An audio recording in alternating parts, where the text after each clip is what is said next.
السلام علیکم ورحمۃ اللہ وبرکاتہ۔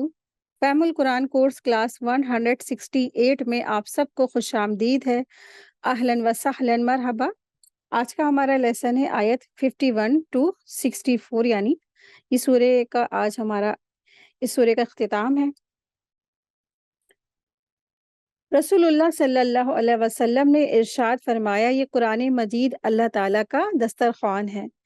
جس قدر ممکن ہو اس دسترخوان کو قبول کر لو، یعنی اس سے فائدہ اٹھا لو۔ اور پھر آپ صلی اللہ علیہ وسلم نے یہ بھی فرمایا، یہ قرآن کریم اللہ تعالیٰ کی رسی ہے، نور مبین اور نفع مند شفا ہے۔ جو شخص اسے تھام لیتا ہے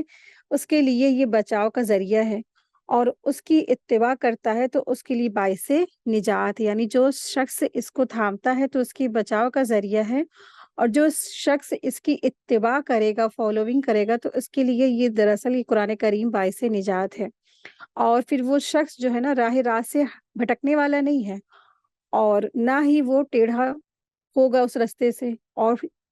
جو سیدھا کرنے کی اس کو ضرورت پڑ جائے، اور اس کے عجائبات کا سلسلہ ختم نہیں ہوگا۔ اللہ سبحانہ و تعالیٰ سے دعا ہے کہ اللہ تبارک تعالیٰ ہم سب کے لیے آخرت میں نجات کا باعث بنا دے۔ اللہ سبحانہ و تعالیٰ ہم سب کے یہاں پر اکٹھا ہو کر پڑھنا پڑھانا قبول فرمائے،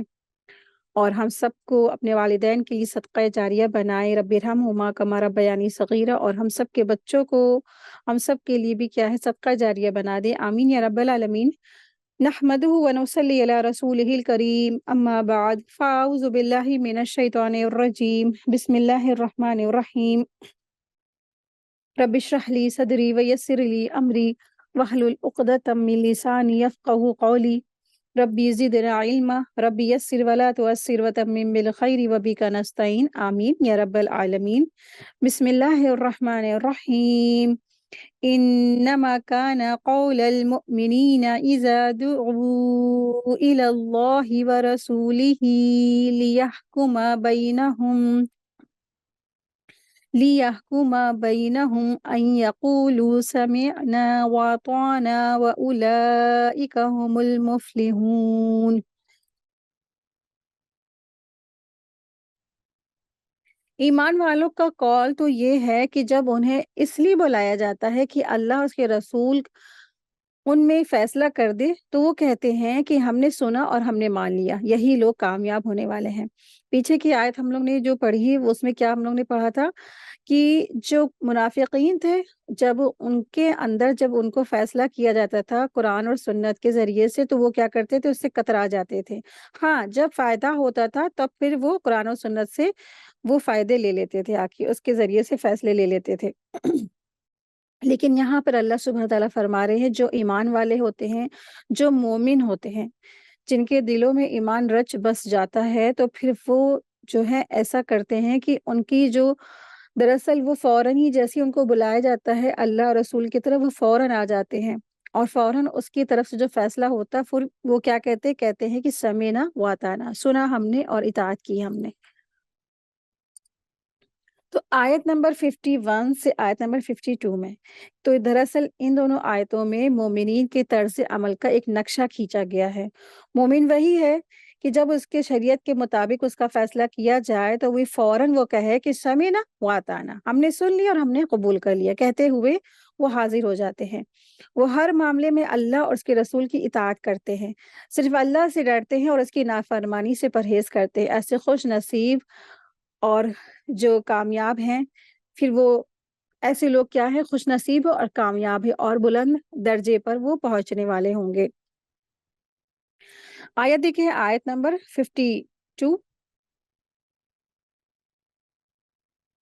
جو بھی اللہ تعالیٰ کی اور اس کے رسول کی فرما برداری کرے، خوف الہی رکھے اور اس کے عذابوں سے ڈرتے رہے، وہی نجات پانے والے ہیں۔ آپ دیکھیے، اس آیت میں غور کرنے کی بات یہ ہے کہ اللہ سبحانہ تعالیٰ فرما رہے ہیں، اوپر والی آیت میں بھی آیا المفلحون، کہ اولئک هم المفلحون، کہ یہی لوگ کیا ہے، کامیاب ہونے والے ہیں۔ فاولئک هم الفائزون، اس آیت نمبر 52 میں آیا ہے، بس یہی لوگ کیا ہے، نجات پانے والے ہیں۔ ایک جیسے تکرار ایسی ہے کہ یہ جو ان دونوں آیتوں پہ جو عمل کرنے والا ہے تو پھر وہی کامیاب ہے، وہی نجات پانے والے ہیں۔ ایک آیت میں آیا ہے المفلحون اور دوسری آیت میں آیا ہے الفائزون، دونوں میں شرط کیا ہے آپ دیکھیں، شرط بتا گی شرط بتا دی گئی کہ اللہ کی اور رسول صلی اللہ علیہ وسلم کی بات پر کیا کرنا ہے، اللہ کے رسول صلی اللہ علیہ وسلم کی بات پر لبیک کہنا ہے۔ اس سے یہ پتہ چلتا ہے کہ کامیاب وہ شخص ہے جو قرآن اور سنت کو فالو کرتے ہیں، یعنی فلاح اور کامیابی کے جو مستحق صرف وہ لوگ ہوں گے جو اپنے تمام معاملات میں اللہ اور رسول کے فیصلے کو خوش دلی سے قبول کرتے ہیں اور انہی کی وہ اطاعت کرتے ہیں اور اللہ کے ڈر سے تقوی اور پرہیزگاری سے زندگی گزارتے ہیں۔ تو ایسے لوگ کیا ہے، یہ کامیاب ہیں، نجات پانے والے ہیں۔ آیت دیکھیں، آیت نمبر 53۔ بڑی پختگی کے ساتھ اللہ تعالیٰ کی قسمیں کھا کھا کر کہتے ہیں کہ آپ کا حکم ہوتے ہی نکل کھڑے ہوں گے۔ کہہ دیجئے کہ بس قسمیں نہ کھاؤ، اطاعت معلوم ہے، یعنی تمہاری اطاعت کی حقیقت معلوم ہے، جو کچھ تم کر رہے ہو اللہ تعالیٰ اس سے باخبر ہے۔ تو یہاں پر دراصل جب قسموں کی بات آتی ہے اور ان کو قسمیں کھانے سے روکا جاتا ہے تو بس سمجھ جایا کریے کہ کس کی بات ہو رہی ہے، تو یہاں پر منافقین کی باتیں ہو رہی ہیں۔ تو جو منافقین ہیں وہ جھوٹی قسمیں کھاتے تھے، ان کی یہی ایک عادت تھی، تو جھوٹی قسمیں کھانے کو منع کیا اللہ سبحانہ تعالیٰ نے۔ تو منافقین جو گھر کی عیش آرام کو چھوڑ کر دعوت دین یا جہاد اور قتال کے لیے اللہ کی راہ میں نکلنے سے پرہیز کرتے تھے، گریز کرتے تھے، تو البتہ قسمیں کھا کھا کر کے وہ یقین دلاتے تھے رسول اللہ صلی اللہ علیہ وسلم کو کہ ہماری یہ مجبوری تھی تو ہم اس لیے نہیں گئے، ہماری یہ مجبوری ہو گئی، ہمارے ساتھ ایسا ہو گیا اس لیے ہم نہیں گئے، اس لیے ہم نہیں، اپنی مجبوریاں سامنے رکھ کے وہ قسمیں جھوٹی کھاتے تھے، یعنی سب کچھ جھوٹ ہوتا تھا۔ تو اس آیت میں ان سے کہا گیا ہے کہ قسمیں کھانے کے بجائے مخلص اہل ایمان کی طرح اللہ کی راہ میں رسول اللہ صلی اللہ علیہ وسلم کے ساتھ نکلو اور اللہ کے رسول صلی اللہ علیہ وسلم کی اطاعت کرو۔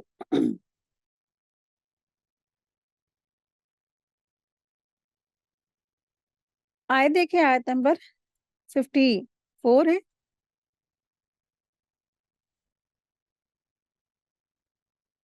کہہ دیجئے کہ اللہ تعالیٰ کا حکم مانو اور رسول کی اطاعت کرو، پھر بھی اگر تم نے روح گردانی کی تو رسول کے ذمے تو صرف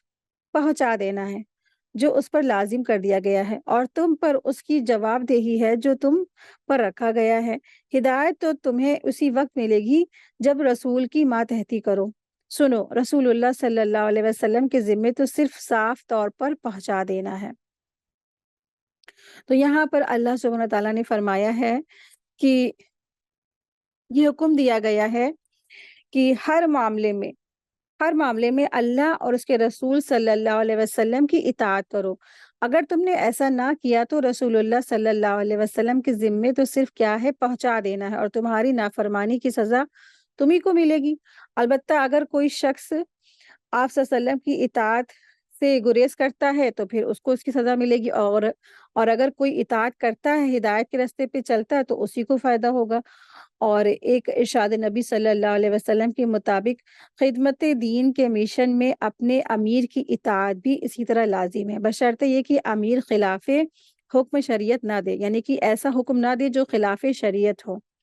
تو آپ صلی اللہ علیہ وسلم تو ہمارے بیچ آج موجود نہیں ہیں، تو آپ صلی اللہ علیہ وسلم کی حدیثوں کی اتباع کی جائے گی، اور اگر جب کسی ہم گروپ میں ہیں، ٹیم ورک میں ہے، تو جس کو امیر بنایا گیا ہے اس کی اتباع کی جائے گی، ٹھیک ہے، اور بشرطے یہ کہ امیر کی جو بات ہے کوئی بھی قرآن و سنت کی مخالف نہ ہو بس۔ آیت دیکھیں، آیت نمبر 55 ہے۔ تم میں سے ان لوگوں سے جو ایمان لائے ہیں اور نیک اعمال کیے ہیں، اللہ تعالیٰ وعدہ فرما چکا ہے کہ انہیں ضرور زمین میں خلیفہ بنائے گا، جیسے کہ ان لوگوں کو خلیفہ بنایا گیا تھا جو ان سے پہلے تھے، اور یقیناً ان کے لیے ان کے اس دین کو مضبوطی کے ساتھ محکم کر کے جما دے گا جسے ان کے لیے وہ پسند فرما چکا ہے، اور ان کے اس خوف و خطرے کو وہ امن اور امان سے بدل دے گا۔ وہ میری عبادت کریں گے، میرے ساتھ کسی کو بھی شریک نہیں ٹھہرائیں گے، اس کے بعد بھی جو لوگ ناشکری اور کفر کرے وہ یقیناً فاسق ہیں۔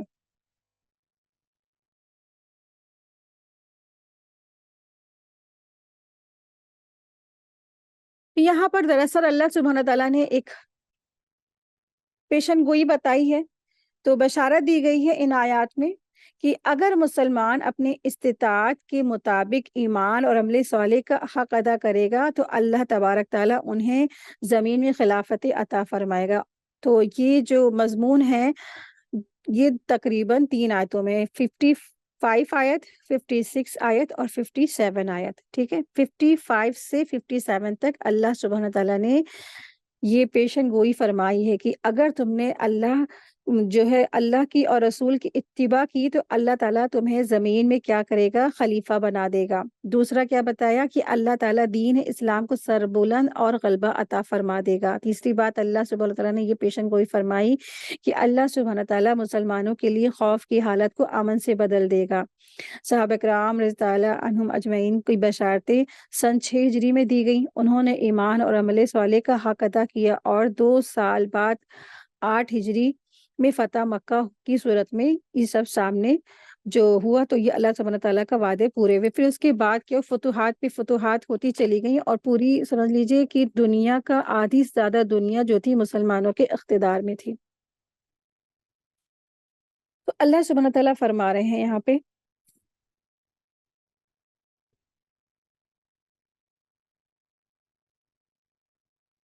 آیت نمبر 55 دیکھیں۔ مکہ مکرمہ میں جو صحابہ کرام دراصل کافروں کے جو ظلم سے اور ستم سے ان کو سامنا کرنا پڑتا تھا، جب وہ ہجرت کر کے مدینہ منورہ آ گئے تو اس کے بعد بھی کافروں کی طرف سے ہر وقت حملے کا خوف لگا رہتا تھا۔ اس موقع پر ایک صحابہ تھے، انہوں نے نبی کریم صلی اللہ علیہ وسلم سے پوچھا کہ کیا کوئی ایسا وقت آئے گا کہ ہم ہتھیار کھول کر چین اور سکون کے ساتھ رہ سکیں؟ اس کے جواب میں آپ صلی اللہ علیہ وسلم نے فرمایا بہت جلد ایک وقت آنے والا ہے، اور یہ آیت اس موقع پر نازل ہوئی اور اس میں پیشن گوئی کی گئی ہے کہ حضور صلی اللہ علیہ وسلم اور صحابہ کرام کو زمین پر اقتدار اور غلبہ حاصل ہونے والا ہے۔ چنانچہ اس کے وعدے کے مطابق نبی کریم صلی اللہ علیہ وسلم کے ہی زمانے میں پورا جزیہ عرب اسلام کے جھنڈے کے نیچے آ چکا تھا اور خلافت راشدہ کا دور میں اسلامی حکومت کا دائرہ تقریباً آدھی دنیا تک پھیل گیا تھا۔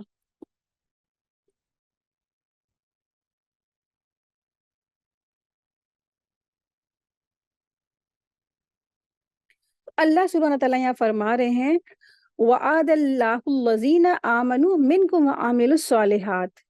لَيَسْتَخْلِفَنَّهُمْ فِي الْأَرْضِ۔ تو اللہ تعالیٰ نے یہ عظیم الشان وعدہ بہت جلد پورا کر دیا۔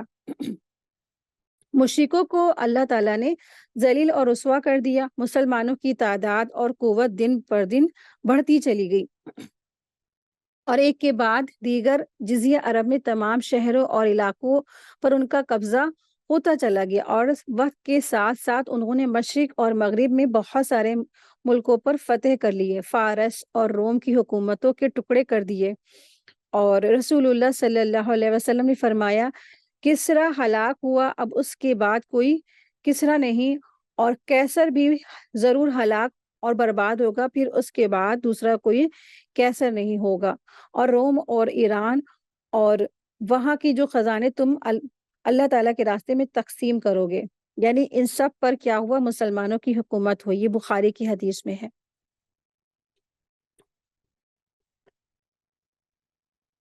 نبی صلی اللہ علیہ وسلم نے ایک اور حدیث میں بھی فرمایا ہے کہ آپ صلی اللہ علیہ وسلم نے فرمایا،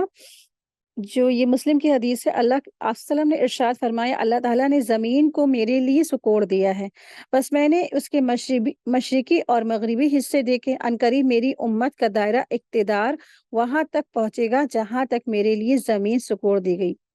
حکمرانی کی یہ وسعت بھی مسلمانوں کے حصے میں آئی،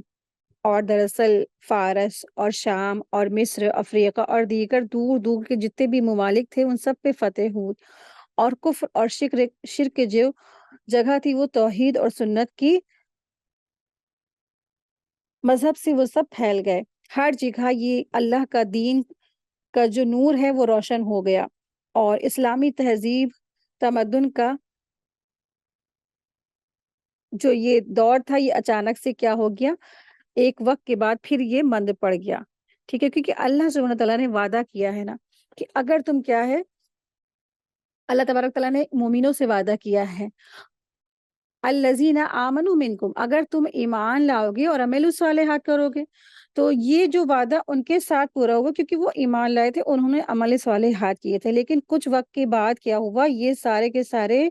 جو طاقتیں تھی، قوتیں تھی، یہ غلبہ اور رسوائی میں اور خوف میں بدل گئی. کیوں؟ کیونکہ مسلمانوں نے ایمان چھوڑا، عمل الصالحات چھوڑ دیے. اور پھر دھیرے دھیرے پھر کیا ہے، آج ہمارے سامنے ہے سارا کا سارا جو ہے حالات حاضرہ کا نظر، کہ آپ دیکھیں کہ دنیا میں کتنی تعداد میں مسلمان ہیں، لیکن آج غلبہ اور خوف ان تمام چیزوں کے اندر مسلمان ایک جی رہا ہے، کیونکہ ایمان اور عمل صالحات کوسوں دور ہو گیا اس مسلمانوں کے اندر سے، مومنوں کے اندر سے. تو اگر ایمان لائے گا اور عمل صالحات کرے گا تو اللہ نے وعدے کیے ہیں کہ تمہارے لیے کیا ہے، زمین تمہارے لیے تمہیں خلیفہ بنایا جائے گا. پھر لیکن کیا ہے، لیکن جب مسلمان ایمان میں کمزور ہوئے، عمل صالحات میں کوتاہی ہوئی اور ایمان چھوڑا، تو پھر اللہ تبارک تعالیٰ نے ان کی عزت کو ذلت میں، اقتدار کو غلبے غلابی میں، اور ان کے اوپر خوف اور دہشت میں، ان سب تمام چیزوں کو بدل دیا. آیت دیکھیں، آیت نمبر 56. نماز کی پابندی کرو اور زکوٰۃ ادا کرو، اللہ تعالیٰ کی رسول کی فرما برداری میں لگے رہو تاکہ تم پر رحم کیا جائے. آیت 57 دیکھیں، یہ خیال آپ کبھی بھی نہ کرنا کہ منکرین لوگ زمین میں ادھر ادھر بھاگ کر ہمیں ہرا دینے والے ہیں، ان کا اصلی ٹھکانہ تو جہنم ہے، جو یقیناً بہت ہی برا ٹھکانہ ہے. آیت دیکھیں، آیت نمبر 58 ہے. ان ایمان والے تم سے تمہاری ملکیت کے غلاموں اور انہیں بھی جو تم میں سے بلوغت کو نہ پہنچے ہوں، اپنے آنے کی 3 وقتوں میں اجازت حاصل کرنی ضروری ہے، نماز فجر سے پہلے اور ظہر کے وقت جب کہ تم اپنے کپڑے اتار رکھے ہو، اور عشاء کی نماز کے بعد. یہ تینوں وقت تمہارے خلوت اور پردے کے ہیں. ان وقتوں کے ماں سوا نہ تو تم پر کوئی گناہ ہے نہ ان پر. تم سب آپس میں ایک دوسرے کے باعث سے پاس با کثرت آنے جانے والے ہو.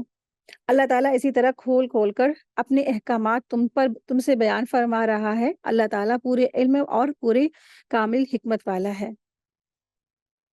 دراصل جب آیت نمبر 27 اور 29 سورہ نور کی نازل ہوئی، جس میں یہ حکم دیا گیا تھا نا کہ کسی دوسرے کے گھر میں اجازت مانگے بغیر داخل نہیں ہونا چاہیے، تو عام طور سے مسلمان اس حکم پر عمل کرنے لگ گئے. لیکن کسی کے گھر میں کہ جو غلام تھے یا باندیاں تھیں یا چھوٹے بچے یا مطلب نابالغ لڑکے لڑکیاں چونکہ بہت زیادہ بار گھروں میں آنا جانا ہوتا رہتا تھا، اس لیے وہ اس حکم کی پابندی نہیں کرتے تھے. چنانچہ جو کچھ واقعات پیش آئے وہ یہ کہ یہ لوگ کسی کے گھر میں ایسے وقت بنا اجازت کے داخل ہو گئے، اور جو ان کے آرام اور تنہائی کا وقت تھا، جس سے نہ صرف یہ کہ اس کو تکلیف ہوئی اور بلکہ کیا ہوتا تھا، بے پردگی بھی ہوئی. اس پر اللہ سبحانہ تعالیٰ نے یہ آیت نازل فرمائی، اور ان میں یہ واضح کیا گیا کہ کم سے کم 3 وقتوں میں ان 3 لوگوں کو بنا اجازت گھروں میں ان کے داخل نہیں ہونا ہے. یہ وقت 3 وقت ہیں جن میں عام طور میں انسان تنہائی پسند کرتا ہے اور بے تکلفی سے صرف ضروری کپڑوں میں رہنا چاہتا ہے، اور ایسے میں کسی کے اچانک آ جانے سے بے پردگی بھی جیسے بے پردگی کی ایک لگتا ہے کہ جیسے ہو جائے گی، ایسا محسوس ہوتا ہے. تو البتہ دوسرے وقتوں میں چونکہ یہ خطرہ نہیں ہے، اس لیے ضرورت کی وجہ سے ان کو بنا اجازت چلے جانے کی اجازت دی گئی. آپ دیکھیں کہ اللہ سبحانہ تعالیٰ نے یہاں پر حکم دیا ہے، کیا ہے، اب اپنے ہی گھروں میں، ٹھیک ہے، وہ جو وہاں حکم ملا وہ کیا تھا حکم، آیت نمبر 27 اور 29 میں، کہ کسی غیر کے گھر کے اندر داخل ہونے میں کیا کرنا ہے، تمہیں اجازت دینا ہے. لیکن یہاں پر ایک پورا گھر ہے، جوائنٹ فیملی ہے، تو پھر کیا ہے، اس میں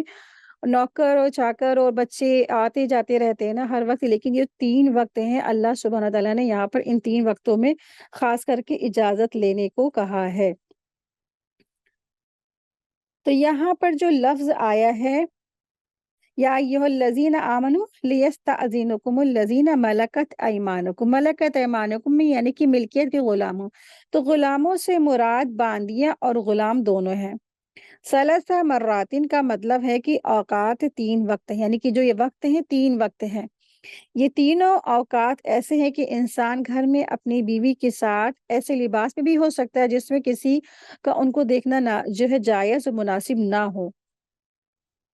تو اسی لیے اللہ سبحانہ تعالیٰ نے یہاں پر اجازت لے کر کمرے کے اندر انٹر کرنے کو کہا ہے، جہاں پہ شوہر اور بیوی اس پرائیویسی میں ہوں۔ یعنی کہ یہ جو 3 وقت بتائے گئے ہیں، تو وقت کون سے ہیں 3 وقت؟ پہلا وقت ہے نماز فجر سے پہلے،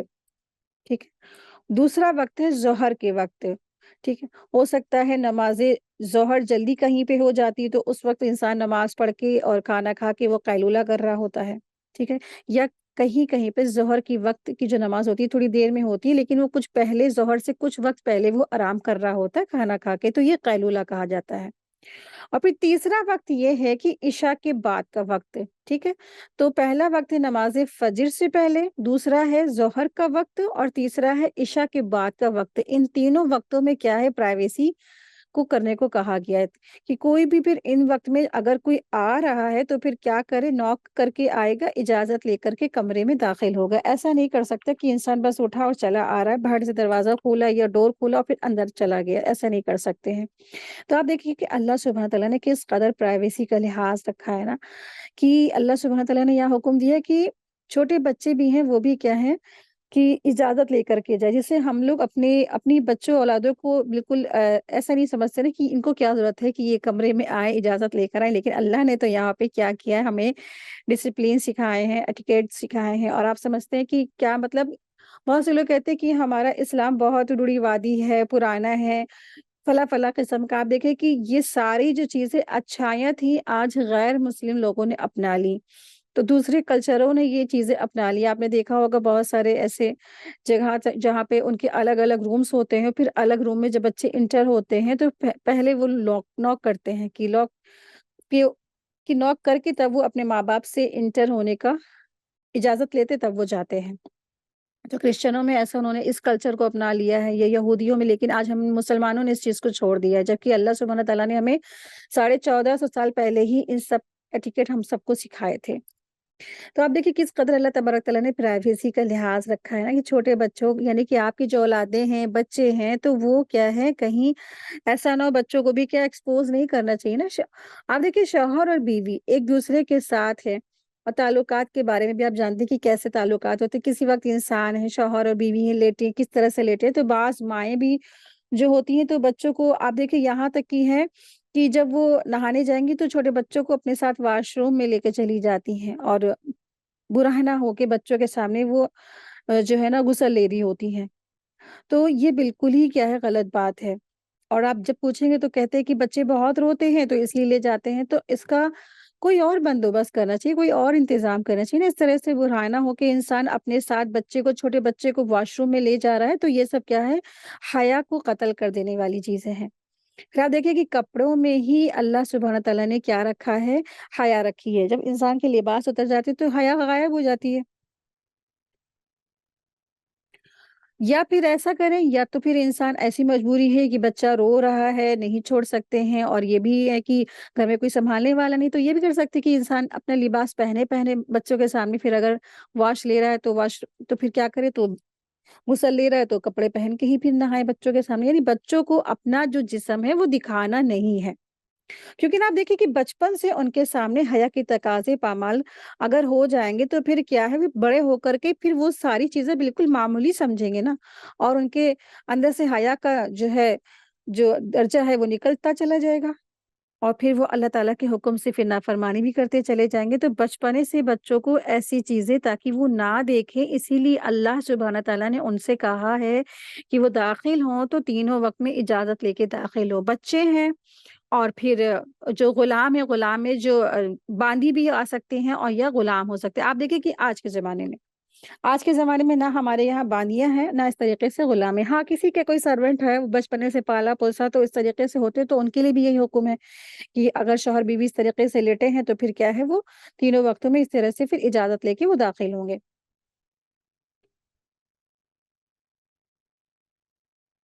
آیت دیکھیے، آیت نمبر ہے 59۔ اور تمہارے بچے بھی جب بلوغت کو پہنچ جائے تو جس طرح ان کے اگلے لوگ اجازت مانگتے ہیں انہیں بھی اجازت مانگ کر آنا چاہیے۔ اللہ تعالیٰ تم سے اسی طرح اپنی آیتیں بیان فرماتا ہے۔ اور اللہ تعالیٰ ہی علم اور حکمت والا ہے۔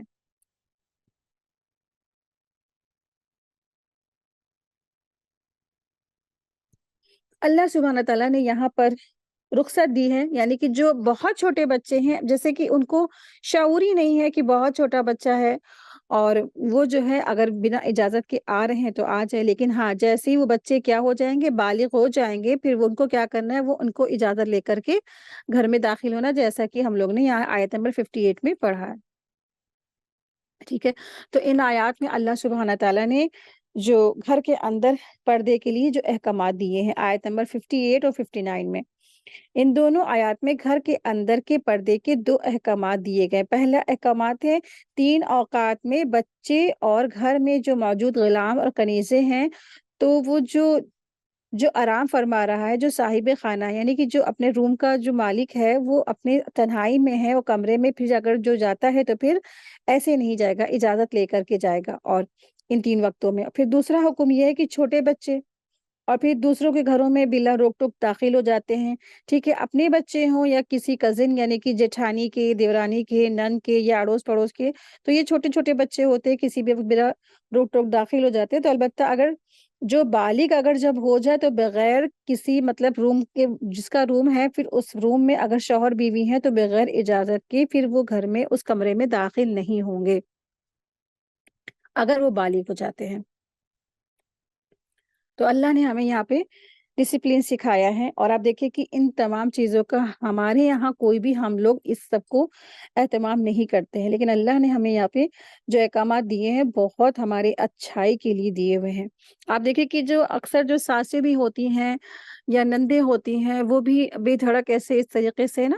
اس طریقے سے کبھی کبھی انسان چلا جاتا ہے، تو پھر کیا کرنا ہے، ہم سب کو بھی اسی طرح اس چیز کو کیا کرنا ہے، فالو کرنا ہے۔ اللہ نے یہاں پر ہر بالغ، یعنی کہ بچوں سے مراد کیا ہے، جو بالغ ہے، آیت نمبر 57 میں، سوری آیت نمبر 58 میں جو اللہ نے حکم دیا نا غلاموں اور بچوں کے بارے میں، تو جو بلوغت کو جو پہنچ جائیں، تو وہ سارے بڑے لوگ اس میں شامل ہو گئے۔ اب انہیں کیا کرنا ہے، انہیں اس طرح سے داخل نہیں ہونا، انہیں نوک کرنا ہے۔ اگر دیکھے کہ ہاں ہسبینڈ وائف ہے روم میں، اور پھر کیا ہے، نوک کر لے، یا جو ہے اس طرح سے کھکھاڑ لے یا کھانسی کر لے یا کچھ بھی طریقے سے آہٹ دے لے، تاکہ اندر جو لوگ ہیں وہ کیا ہوں، تھوڑا سنبھل جائے، اپنے جو لباس ہے وہ صحیح کر لے۔ یا جس طرح سے آپ دیکھیں کہ انسان اپنے کمرے میں لیٹتا ہے تو کبھی اس کا جو ہے کرتی ہے اوپر اٹھ جاتی ہے، اپنے آپ اگر نہیں کوئی بھی ہوتا تب بھی وہ اٹھ جاتی ہے اوپر، یا مرد حضرات دوپہر میں انسان آرام کرتا ہے یا صبح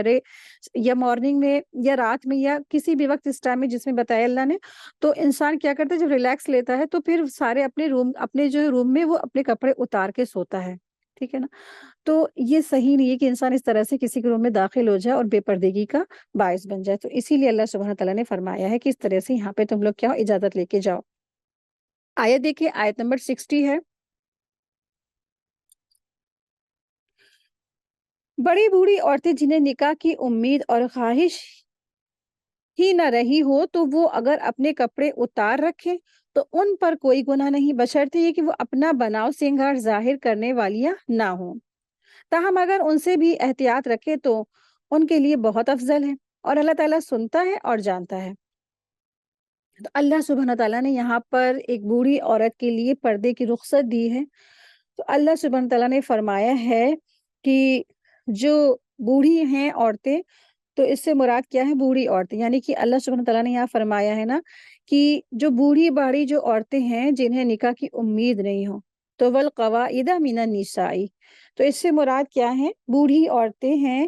وہ عورتیں جن کو حیض آنا بند ہو گیا ہے، ٹھیک ہے، بڑھاپے کی نشانی یہاں بتائی گئی ہے، جن کو کیا ہوتا ہے،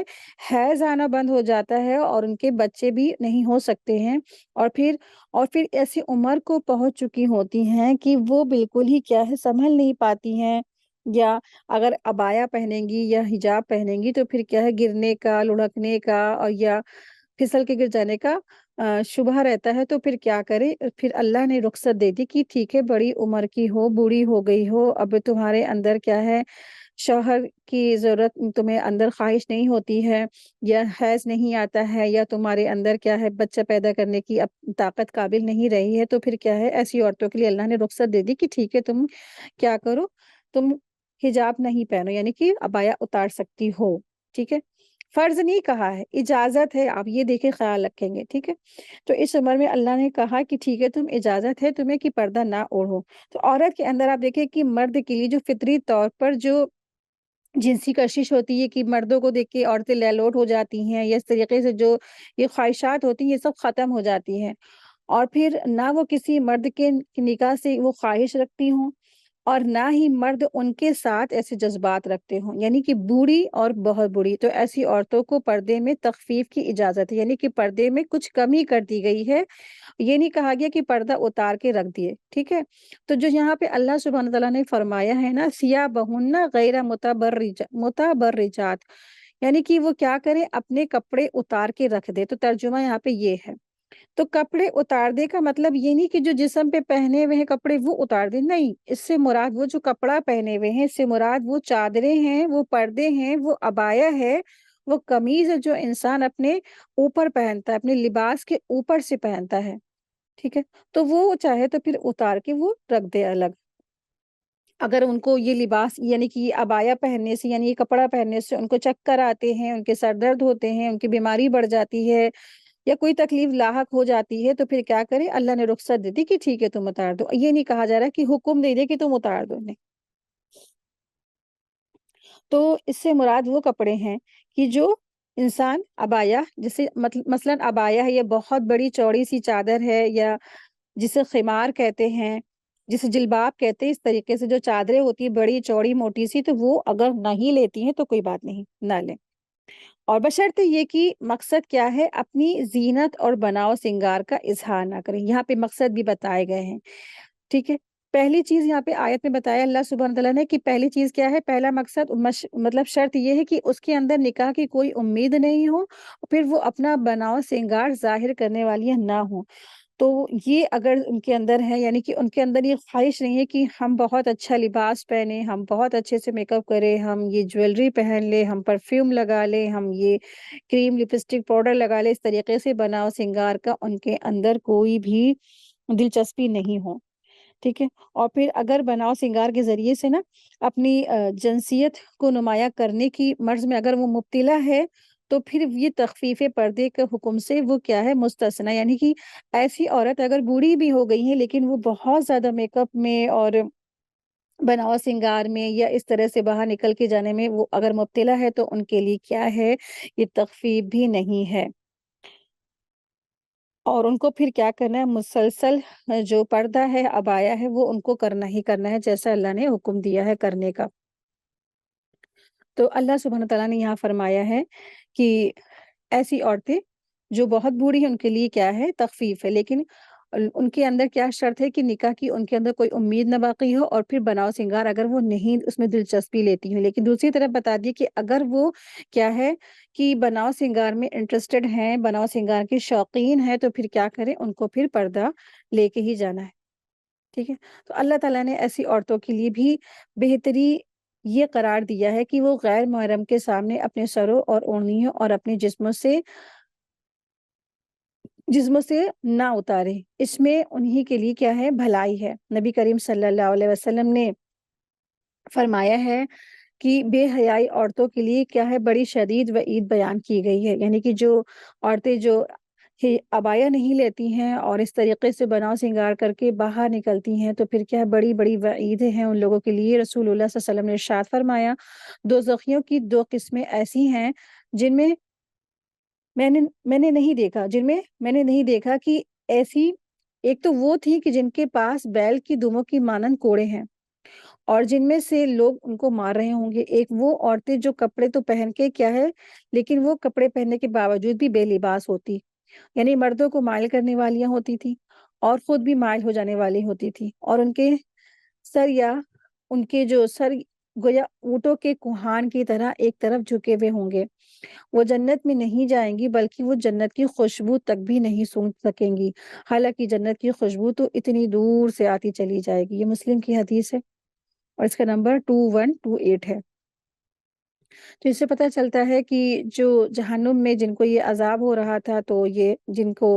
مطلب آپ نے دیکھا ہوگا کہ کبھی-کبھی جو کوئی آپ فیبرک لائیں، وہ باریک ہے یا بہت باریک ہو جاتا ہے، نہیں انسان دھیان دے پاتا اور ایسے پہن کے چل دیتا ہے نا، تو پھر آپ دیکھیے ان کے لیے کیا وعید ہے کہ ٹرانسپیرنٹ یا ٹائٹ یا لباس پہننے والی جو مطلب لباس پہن کے جو برہنہ دکھ رہا ہے، جو ننگا دکھ رہا ہے، اس سے مقصد کیا ہے؟ یعنی کہ اس کا فگر ایک دم ظاہر ہو رہا ہے یا اندر سے یا فگر میں، تو یہ سب کیا ہے؟ یہ لباس پہن کر کے کیا ہے انسان ننگا ہوتا ہے، تو پھر ایسے لوگوں کے لیے اللہ کے رسول صلی اللہ علیہ وسلم نے وعید بتائی ہے، ٹھیک ہے؟ 2 طرح کی قسمیں ہیں۔ تو اللہ سبحانہ تعالیٰ سے دعا ہے کہ اللہ سبحانہ تعالیٰ ہم سب کو پردے کی پوری پابندی کی توفیق عطا فرما دے، آمین یا رب العالمین۔ آیت دیکھیں، آیت نمبر 61۔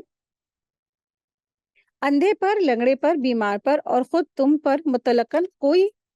حرج نہیں کہ تم اپنے گھروں سے کھا لو، یا اپنے باپوں کے گھروں سے، یا اپنی ماؤں کے گھروں سے، یا اپنے بھائیوں کے گھروں سے، یا اپنی بہنوں کے گھروں سے، یا اپنے چچاؤں کے گھروں سے، یا اپنی پھپھیوں کے گھروں سے، یا اپنے ماموؤں کے گھروں سے، یا اپنی خالاؤں کے گھروں سے، یا ان گھروں سے جن کی کنجیوں کے تم مالک ہو، یا اپنے دوستوں کے گھروں سے۔ تم پر اس میں بھی کوئی گناہ نہیں ہے کہ تم سب ساتھ بیٹھ کر کھانا کھاؤ یا الگ الگ۔ بس جب تم گھروں میں جانے لگو تو اپنے گھر والوں کو سلام کر لیا کرو۔ دعائے خیر ہے جو بابرکت ہے اور پاکیزہ ہے، اللہ تعالیٰ کی طرف سے نازل شدہ۔ یوں ہی اللہ تعالیٰ کھول کھول کر تم سے اپنے احکام بیان فرما رہا ہے تاکہ تم سمجھ لو۔ اللہ سبحانہ تعالیٰ نے یہاں پر احکامات دیے ہیں، اور یہاں پر اللہ سبحانہ تعالیٰ نے حکم دیا ہے کہ دراصل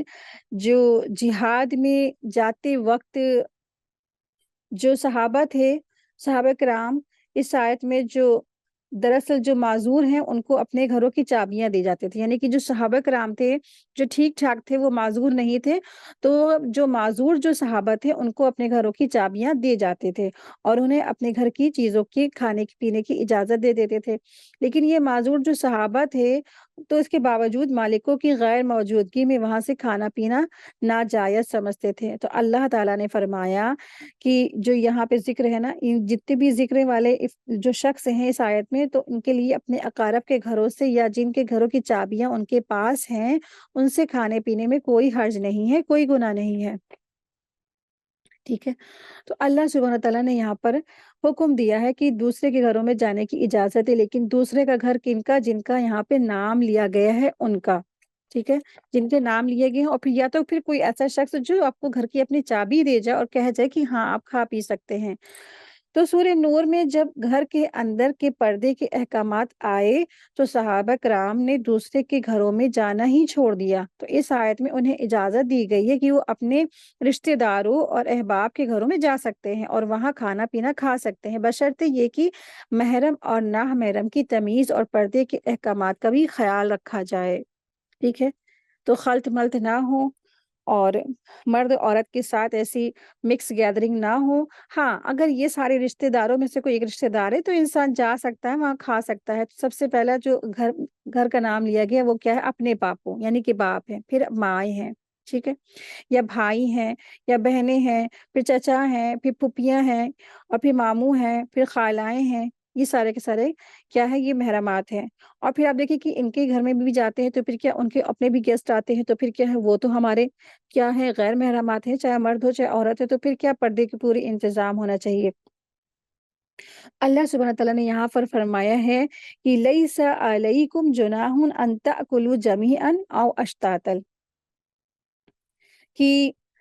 تم پر اس میں کوئی گناہ نہیں ہے کہ تم سب ساتھ بیٹھ کر کھاؤ یا کھانا الگ الگ کھا لو۔